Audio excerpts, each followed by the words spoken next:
Assalamualaikum warahmatullahi wabarakatuh.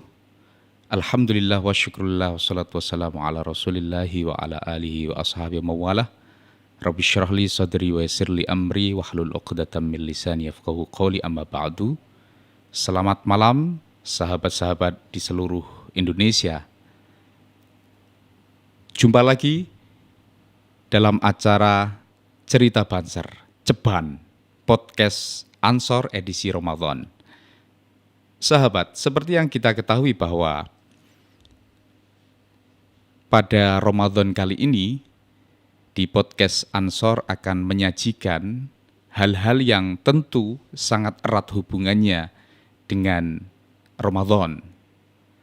Namun selain itu, sahabat, berbicara Ramadan, tentu hal ini menjadi sebuah kegiatan yang sangat serius bagi umat Muslim. Terlebih lagi, berbicara mengenai Ramadan, maka Ramadan ini tentu menjadi hal yang sangat erat sekali hubungannya dengan keansoran dan kebanseran. Karena di dalam Ramadan kita butuh yang namanya rasa damai, rasa aman, rasa di mana kita sebagai umat Muslim, kita sebagai warga bangsa yang satu dengan yang lainnya saling melengkapi, saling memberikan rasa nyaman dan damai. Kali ini sahabat, kita akan berbicara mengenai cerita Banser dan sudah hadir di ruang dengar sahabat semuanya. Ada salah satu komandan kita yang sudah tidak asing lagi, Komandan Heri Budi. Beliau dari Wonosobo dan ada banyak sekali hal-hal yang mungkin nanti akan bisa kita sharing bersama di dalam kesempatan yang sangat berharga ini. Ada banyak pertanyaan, ada banyak cerita, ada banyak hikmah terkait dengan Banser. Dan tentu yang tahu akan hal itu adalah para pelakunya. Yang tahu mengenai kebanseran, hubungan eratnya dengan arus utama sejarah bangsa ini, yang sebenarnya memang tidak bisa dipandang sebelah mata gitu ya. Mengenai ceritanya, mengenai kisah heroiknya, ada banyak hal sekali. Dan sekali lagi kita harus berbicara langsung dengan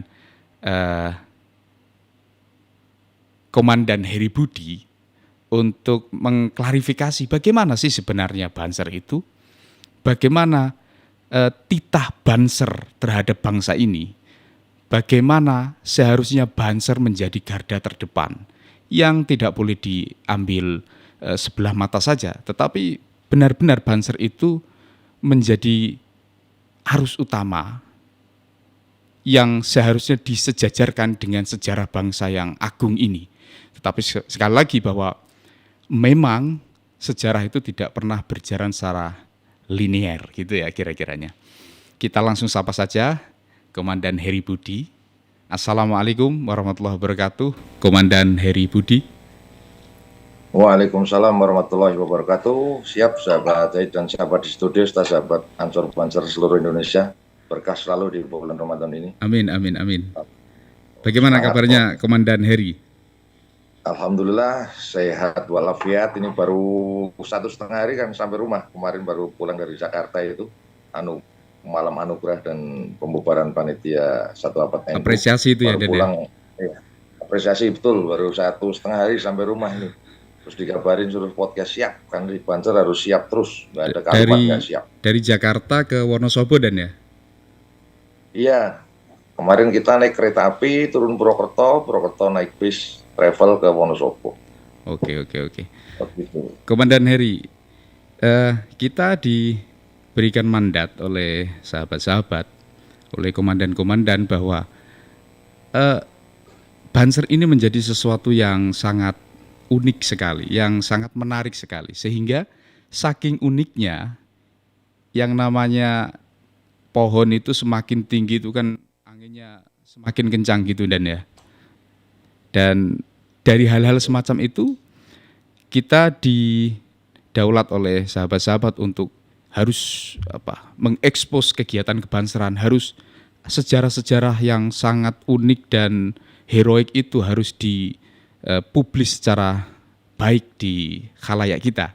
Ada beberapa hal yang mungkin nanti akan kita bahas pada podcast Cerita Banser, podcast Ansor edisi Ramadan ini dan Heri.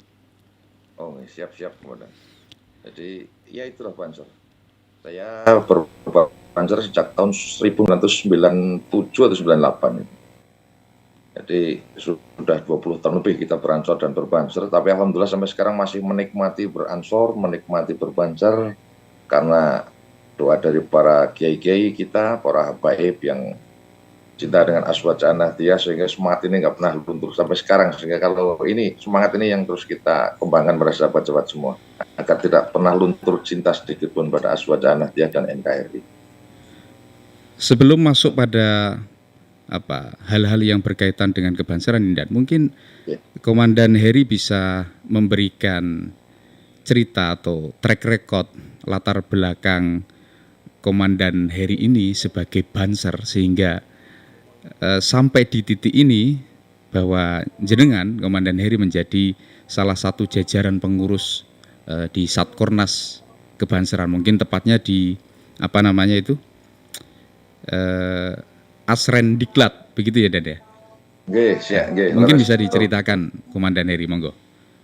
Oke, siap. Jadi saya waktu itu masih jadi pengurus ranting tahun 97 itu di desa kita, yaitu di desa Melipak, sebuah kecamatan di Wonosobo. Saya aktif dengan sahabat-sahabat ranting, ditunjuk sebagai pengurus ranting. Sesuai berjalannya waktu, kita terus menjadi pengurus PAC, pimpinan anak cabang, sebagai sekretaris juga. Setelah kita lama di PAC, kita naik di Satkorcap menjadi Karsetma. Terus juga masuk ke Satkorwil sebagai asisten kerjasama. Terus setelah itu masuk di askernya, masih ada asker waktu itu, sebelum asker sekarang tidak ada lagi. Kita ditarik menjadi asker di Satkornas. Terus periode itu saya ditunjuk lagi selanjutnya di masa Gus Yakut menjadi Asrendiklat dan sekarang menjadi kepala Asrendiklat. Ini adalah sebuah proses yang di mana kita harus betul-betul menyiapkan hati, menyiapkan pikir, menyiapkan semangat, menyiapkan skill juga. Bagaimana kita harus tegak lurus dengan pimpinan dimanapun tingkatan kita. Ketika di ranting, kita juga taat dengan pimpinan ranting. Ketika kita masuk PAC, kita taat juga harus dengan tingkatan PAC. Ketika di cabang, kita taat pada pimpinan di cabang. Di Satkorwil demikian, sampai Satkornas juga harus pimpinan taat pada pimpinan. Apapun yang terjadi kita tegak lurus. Karena nggak mungkin pimpinan itu akan mengarahkan kita kepada hal-hal yang kurang baik. Tentunya ini adalah sesuai dengan garis organisasi, sesuai dengan visi dan misinya. Maka ini yang harus kita tanamkan terus pada sahabat-sahabat semua, sehingga peranan kita bukan masalah jadi apa kita, tetapi bagaimana kita berperan. Jadi apapun kita harus tetap berperan. Jadi apa itu nomor sekian. Yang penting bagaimana di dalam organisasi kita berperan. Walaupun kita ada bahasa adalah bagian terkecil dari sebuah pengabdian. Atau orang mengatakan kayak idom bila guna. Ada tapi kadang dianggap tidak ada. Ini kan tetapi harus selalu ada. Gitu. Nah kalau tidak dari hati, tidak dari pikir yang sehat, kita mungkin gampang mutung, kita mungkin gampang baperan, keluar. Iya, baperan. Sekarang banyak sekali, jangan sampailah baper di Ansor ini Banser. Ini harus kita luruskan itu, karena cinta itu nggak ada baper di cinta. Kecuali cinta bertepuk sebelah tangan mungkin kemudian. Berarti karir dan Heri di waktu menjadi Banser, Ansor Banser itu tahun berapa itu dan di ranting itu? Sekitar 97. 97 dari ranting gitu dan ya. Jadi memang pendidikannya mulai dari awal sampai sekarang ini gitu dan ya. Iya, saya dulu di Glatser dulu. Kalau dulu kan belum ada yang seperti sekarang, nggak ada juklak, belum juklaknya belum, juknisnya belum, apalagi sampai SOP. Sehingga pendidikan dulu ya masih, yang penting instruktur ngomong begini harus begini. Termasuk dulu kopel ya plak kalau dulu sekarang. Tetapi yang selalu mengingatkan saya dulu ketika ngantuk selalu didoktrin, ketika ngikuti materi ruangan ngantuk kita angkat tangan, instruksi komandan. Kenapa saya ngantuk? Maka saya yang ngantuk merasa ngantuk itu keluar dari pasukan untuk ambil push up atau apakah biar ngantuknya hilang, sehingga masuk materi sudah fresh lagi. Nah itu sekarang yang mungkin perlu ditekankan pada sahabat-sahabat, jangan kalau lagi materi merasa ngantuk malah nyaman atau bagaimana ngantuknya tidak kelihatan, ini jadi repot nanti sehingga semua materi tidak masuk ke dalamnya. Ada perbedaan nggak dan pendidikan kebanseran di era 97 dengan sekarang mungkin? Karena dulu kan mungkin belum seperti sekarang bawa HP kemana-mana. Kalau dulu bagaimana? Kalau sekarang bagaimana? Mungkin dari harinya atau bagaimana mungkin, Komandan Heri?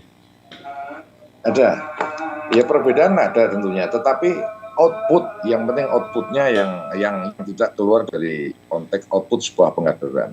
Kalau dulu kan standarisasinya itu masih banyak sekali standar yang belum ukurannya. Contohnya push up, tentang fisik itu yang dulu yang kadang-kala ukurannya belum ada ukurannya. Termasuk dulu kalau pakai kopel lah pantat kita kena kopel, pantat kita kena rotan, tetapi kita tetap enjoy saja. Dulu. Nah, lagian kalau dulu mau kumpul pun mengumpulkan orang untuk berdiklat, dulu karena belum ada HP, belum ada apa, itu harus didatangi ranting per ranting. Jadi termasuk saya mengalami betul ketika saya harus turun ke ranting, bagaimana mencari peserta untuk bisa menjadi anggota dan mau menjadi peserta di Klatsar, sehingga menjadi ansor dan banser. Jadi kita harus rajin tiap hari keluar ke ranting-ranting, ketemu desa, ketemu kepala desa, ketemu tokoh masyarakat, ketemu pengurus NU, ketemu muslimat, fatayat, bagaimana kita menggerakkan suami mereka, anak-anak mereka, terus anggota mereka yang di lapangan. Bagaimana ayo kita menyemangat mereka turun langsung ke ranting. Kita silaturahim tiap malam itu keliling. Ayo ikut banser. Apa sih itu banser? Kita terangkan banser itu begini-begini. Bayarannya berapa? Bayarannya nggak ada nomor serinya. Loh kok iya? Iya, karena yang bayar langsung Allah Subhanahu Wa Taala. Yaitu nanti. Jadi hitungannya nanti. Kita punya tabungan yang nantinya diambil.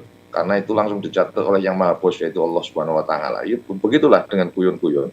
Nah kalau sekarang tinggal ping di WA pengumuman masing-masing ranting ikut, peserta udah datang sendiri, kan begitu. Tapi banyak juga yang penting outputnya tidak keluar dari tujuan dari pengkaderan sendiri, yaitu menghasilkan kader untuk Aswaja Nahdiyah dan NKRI yang betul-betul militan dari hati dan penuh keikhlasan dan ketulusan. Nah, kalau bicara perbedaan tentang fisik, ini ya jauh. Contohnya jauh. Kita dulu waktu diklat pertama itu langsung fisik dulu yang dikembang. Nanti fisik, suruh guling, suruh apa. Bahkan kalau di lapangan semuanya kadang sampai mutah semua kan. Mutah semuanya. Nah, kalau sekarang ada ukurannya, karena standar aturan sekarang bukan cuma standar untuk Wonosobo, bukan standar untuk Banyumas, bukan cuma standar untuk DKI Jakarta, Jawa Tengah, DIY, Kalimantan Selatan, Sulawesi, Papua, bukan. Tetapi ini kita gabungkan standarisasi dari masing-masing daerah yang ada di seluruh Indonesia menjadi bentuk peraturan organisasi dan juknis yang outputnya hampir sama. Baik itu masalah fisik maupun hati dan pikir. Jadi output keluar menjadi kader ansor dan banser itu standarnya sama. Nah, kira-kira begitulah. Jadi aturannya sekarang lebih tertata, lebih rapi, lebih enjoy, lebih terukur gitu untuk output. Wah, semuanya serba asik. Dulu pun asik, sekarang asik. Iya. Sampai segitunya dan ya. Jadi mengajak kaum muda di tahun segitu itu kan ya gimana dan ya, saya belum bisa membayangkan karena saya termasuk generasi milenial begitu ya. Dulu cari sepatu saja sulitnya bukan main. Saya lulus di Klatsar itu belum ada seragam yang standar, sehingga kita harus cari standar seragam sampai ke Magelang, kita cari baju sampai ke Purwokerto. Begitu dapat seragam, karena nggak bisa langsung dipakai, karena dorengnya masih doreng TNI, maka kita wenter dulu, kita naptol dulu, kita celup dulu, kita rebus dulu, sehingga warnanya agak abu-abu begitu, baru kita pakai. Sepatu pun kita cari sampai Magelang. Begitu datang berapa karung, ternyata kadang ukurannya kanan semua, kiri semua, kita harus pilih sendiri. Nah, itu dulu. Kalau sekarang tinggal ting, pesen sudah datang sendiri barangnya. Jadi ya ada plus minusnya dan asiknya, sama-sama asik semuanya. Dengan gerakan-gerakan semacam yang sahabat atau dan Heri katakan itu jadi wajar gitu dan ya jika Wonosobo itu menjadi salah satu kabupaten dengan banser terbanyak. Mungkin bisa ini apa ya? Salah satu banser tergagah dan militansi yang begitu mengakar, katakanlah sebagai asluha thabitun wa far'uha fis sama gitu dan ya itu bisa dijelentrehkan atau dijelaskan kepada kita semuanya sebagai para pencinta Nahdlatul Ulama itu bagaimana itu dan saya sering mendengarkan bahwa Wonosobo itu KNU-nya itu ya begitulah kira-kira. Ya, Bagaimana itu jadi dan? menurut saya sih ini ada Iya, berbagai iya. aspek di dalamnya. Yang pertama kultur masyarakat Wonosobo memang NU banget gitu kan. Terus yang kedua peran dari pengurus NU setempat. Yang ketiga peran dari tokoh masyarakat setempat. Yang keempat juga peran dari orang tua yang ada di Wonosobo semua, khususnya yang dari kalangan Nahdliyin. Jadi menurut saya 4 peranan ini yang sangat mendukung dan mendorong sekali perkembangan Ansor Banser di Kabupaten Wonosobo. Sehingga dari pondok-pondok pesantren ini, dari kepengurusan NU ini, terus dari orang tua yang merasa NU dan anaknya harus meneruskan perjuangan orang tuanya, dimasukkanlah menjadi anggota Ansor dan Banser. Sehingga saya kemarin juga waktu datang di sebuah desa nih, saya suruh ngisi selapanan. Saya nggak tahu juga datang ke sana, tiba-tiba saya tanya ada pemilihan ketua ranting. Saya tanya, calonnya berapa? Calonnya 16. Saya 16 ya. Jadi pemilihan ketua ranting calonnya sampai 16. Dan itu masing-masing punya tim sukses. Jadi Iya, pertanyaannya satu ranting kan berarti 2000 lebih. iya, iya, iya, iya. Jadi semakin lama jadi semakin perkembangannya ini luar biasa. Juga kesemangatan kepengurusan Satkorsa, kepengurusan Satkoryon, kepengurusan yang ada di Wonosobo itu mereka memang sering turun mengadakan kegiatan selapanan di masing-masing rayon yang dipindah-pindah, mengadakan selapanan ranting, mengadakan selapanan bersama antara Muslimat, Fatayat, Ansor, Banser, dan NU. Nah ini yang semakin menumbuhkan. Jadi yang belum ikut tuh kok positif kegiatannya. Jadi mereka berbondong-bondong untuk ikut menjadi Ansor dan Banser. Jadi 4 unsur ini yang saya kira di Wonosobo sangat mendukung peranan Ansor dan Banser bisa semakin berkembang.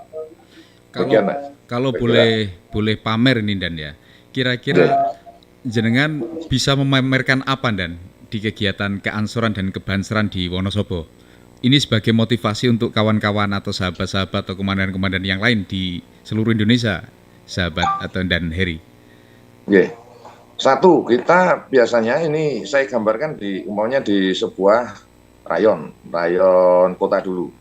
Di rayon kota ada selapanan yang namanya adalah selapanan Ansor dan Banser. Ini diisi kajian kitab kuning, diisi kajian kitab kuning, terus mujahadah, istighosah, terus setelah itu baru dia berembuk tentang masalah organisasi yang akan dibawa ke rakor dan diraker. Dan di Wonosobo pun setelah ekonomi Kecamatan Wonosobo ada MBC. Di sana masing-masing Banom sudah diberi tempat untuk kegiatan ekonomi. Ansor sudah dikasih tempatnya, Ibnu IPPNU dikasih, Fatayat Muslimat dikasih, sehingga kegiatan bisa terpusat untuk menggerakkan kegiatan secara organisasi. Itu yang pertama. Yang kedua juga silaturahim yang dibentuk dalam bentuk yang namanya upgrading. Jadi masing-masing rayon ini di Wonosobo sekarang sedang mengadakan upgrading, yaitu upgrading bagaimana setelah lulus diklat itu mereka juga sering kumpul untuk mengupgrading cintanya, untuk mengupgrading hatinya, untuk mengupgrading skill dan semangatnya bersama-sama dalam satu rayon. Sehingga dengan upgrading ini maka akan timbul semangat yang tidak pernah luntur. Dan ini karena kami percaya bahwa upgrading yang dibangun dari sahabat-sahabat Banser yang mempunyai ketulusan dan cinta dan ikhlas ini akan menularkan semangat positif untuk orang-orang di sekitarnya. Jadi kalau satu desa pindah ke desa lain, aura positif ini akan ke bawah terus ke desa-desa berikutnya yang dikunjungi oleh Ansor dan Banser. Sehingga ini yang yang akan semakin berkembang terus. Yang ketiga ada juga, yaitu dulu ada yang namanya setiap hari Senin dan hari Sabtu wajib memakai atribut atau kaos atau apapun yang ada logo Banser dan Ansornya, entah kemanapun. Contohnya ke pasar, contohnya lari pagi, contohnya olahraga sepak bola, itu kita memakai atribut. Jadi orang melihat bahwa ternyata Ansor Banser ada di mana-mana, begitu kira-kira lah. Jadi banyak hal yang bisa kita lakukan di sana, baik ranting, rayon, dan jajaran Satkorcap. Jajaran Satkorcap sekarang masing-masing PAC, kemarin saya terakhir hadir yaitu di Kecamatan Kejajar, itu mengadakan yaitu kemah bakti Aswaja yang mengumpulkan seluruh kader dari masing-masing ranting yang ada di Kecamatan Kejajar hadir dalam satu kemah Aswaja. Di situ ada lomba bagaimana membuat video konten kreatif, di situ ada lomba olahraganya, tarik tambang, catur, pingpong, ada lomba PBB, lomba yel-yel. Nah, ini yang menimbulkan semangat sahabat-sahabat yang ada di Kejajar khususnya dan Wonosobo pada umumnya itu tidak pernah luntur demikian kemana. Jadi yang penting itu sergap bergerak ke bawah. Kita sapa dengan keramahan, kita sapa dengan kelembutan, kita sapa dengan akhlakul karimah yang baik. Insya Allah ini yang akan nyambung kita dengan sahabat-sahabat sehingga Banser akan semakin bertumbuh di Yang Wonosobo. penting bergerak begitu Dan ya? Oh, yang penting bergerak. Jangan pernah malas pokoknya. Kalau malas ya sudah. Al-Harokah Barokah itu Dan ya? Nah, itulah yang perlu dibangun. Jangan sampai hanya karena nggak punya duit kita malas bergerak. Ini kadang penyakit kita. Karena istri nggak masak kita nggak bergerak juga masalah. Ini yang harus kita tanggulangi. Organisasi juga samalah kita bangun. Ini agak out of the box Dan, atau keluar dari konteks yang itu ya? Terlalu kontekstual lah, terlalu tekstual gitu ya. Kita agak keluar dari tema, tetapi masih erat hubungannya dengan kebanseran, yaitu Banser ini seharusnya menjadi arus utama yang sejajar sejarahnya dengan bangsa Indonesia, begitu Dan? Nah, bagaimana kita mengawal atau upaya dan Heri mengawal Banser sebagai arus utama sejarah bangsa Indonesia ini supaya generasi-generasi milenial ini itu tetap ngeh dengan hal-hal yang bersifat pergerakan tadi yang dikatakan Dan Heri. Siap, Pak Komandan. Jadi yang biasanya saya lakukan dengan sahabat-sahabat khususnya Satkormas, yang kita breakdown ke Satkorwil, terus Satkorwil breakdown ke Satkorcap, Satkorcap breakdown ke mana? Ke Satkoryon breakdown ke ranting, itu untuk menumbuhkan semangat kebangsaan itu kan ada materi juga, materi tentang PPBN kah atau wawasan kebangsaan kah, pendidikan pendahuluan bela negara, di situ ada materi wawasan kebangsaan atau nasionalisme. Itu di situ kita bagaimana menumbuhkan doktrinasi, bukan cuma ketika materi di ruangan. Nah, contohnya kita kadangkala di satu rayon kita mengadakan outbound. Outbound yang di situ kita sisipi materi tentang bagaimana cinta dan terhadap bangsa dan negaranya, yaitu dengan permainan yang sekaligus membentuk tembok dan membentuk cinta kepada bangsa dan negaranya. Di situ ada banyak permainan yang bisa kita bangun. Contohnya permainan tentang kapal, permainan tentang hitam dan putih, permainan tentang one command, one instruction. Nah, sehingga kita ini setelah kita bermain outbound, ini kita kadang-kala juga sahabat Ansor dan Banser disuruh mengisi oleh para kiai yang mengasuh pondok untuk mengisi outbound juga di sekolah-sekolah juga. Contohnya di pondok pesantren, hampir setiap pergantian tahun, contohnya saya, ini kebetulan saya juga ikut di Yayasan Pondok Pesantren Romahatul Umah Asuhan Gus Fakih. Jadi setiap masuk tahun ajaran baru dan setiap menjelang ujian, kita dari Ansor Banser dipanggil untuk mengisi kepada para santri-santri untuk menumbuhkan, mengisi tentang wawasan kebangsaan ini.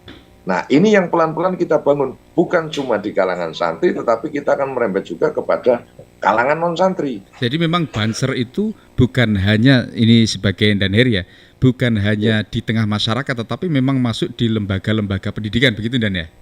Iya, betul. Jadi saya kaget juga waktu pertama kali saya suruh masuk yayasan, kebetulan saya masuk yayasan, kebetulan suruh juga Ini saya suruh ngapa? Pokoknya bagaimana santri itu memiliki cinta terhadap bangsa dan negaranya. Silakan komandan olah. Saya, oh begitu, kalau begitu cara Ansor Banser saja. Oh silakan, yang penting cinta. Oh siap, kalau itu siap. Nah ini sudah rutin kita lakukan. Jadi baru sampai selanjutnya kita sekarang rutin ngisi di ponpes-ponpes itu. Sampai sekarang ini terbangun, termasuk sekolahan-sekolahan. Nah, kebetulan saya juga salah satu, dulu saya ini pemain basket dan juga pernah jadi wasit basket juga. Nah itu juga dari ngobrol-ngobrol itu kita sambungkan. Gitu. Apa sih filosofi ketika kita main sebuah tim basket? Ya. Saat kita harus menembak, maka itu adalah bagaimana kita menembak visi dan misi organisasi yang ada di aturan organisasi. Ketika nembak harus nembak, tetapi bagaimana kita walaupun harus nembak, tetapi ada teman yang di depan kita harus mengoperkan ke sana. Nah, ini harus nyambung chemistry ini yang kita wujudkan dalam bentuk cinta. Cinta dalam satu tim, dalam sebuah olahraga, dan cinta dalam satu korps, dalam Ansor dan Banser. Sehingga visi dan misi organisasi harus berbagi peran, dan kita upamakan dalam sebuah negara ini. Nah, ini bisa terjadi kalau semuanya adalah saling cinta. Sehingga tim basket yang waktu itu kita biasa bergurat, bukan cuma cinta kepada timnya, tetapi juga akhirnya cinta kepada bangsa dan negaranya. Jadi bagaimana kita mendoktrin itu semuanya dalam bentuk sebuah wujud kepada bangsa dan negara kita. Banyak hal yang bisa kita lakukan di dalamnya sebenarnya. Apapun bisa kita lakukan.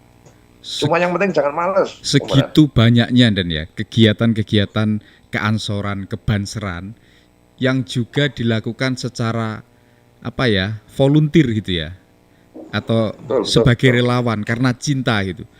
Itu kira-kira ada kendala nggak Dan dalam, karena banyak sekali programnya gitu. Segmentasinya luas, cakupannya juga luar biasa di keansoran dan kebanseran, baik secara kebangsaan, di politik, di kemasyarakatan, membantu orang, bahkan yang terakhir kali saya dengar itu sampai karena ada sebuah musibah atau bencana itu Banser itu sampai ngarit atau merumput itu ya. Oh iya, di Merapi, betul, di Merapi. Itu kan saya kadang-kala nggak sampai habis pikir gitu loh Dan.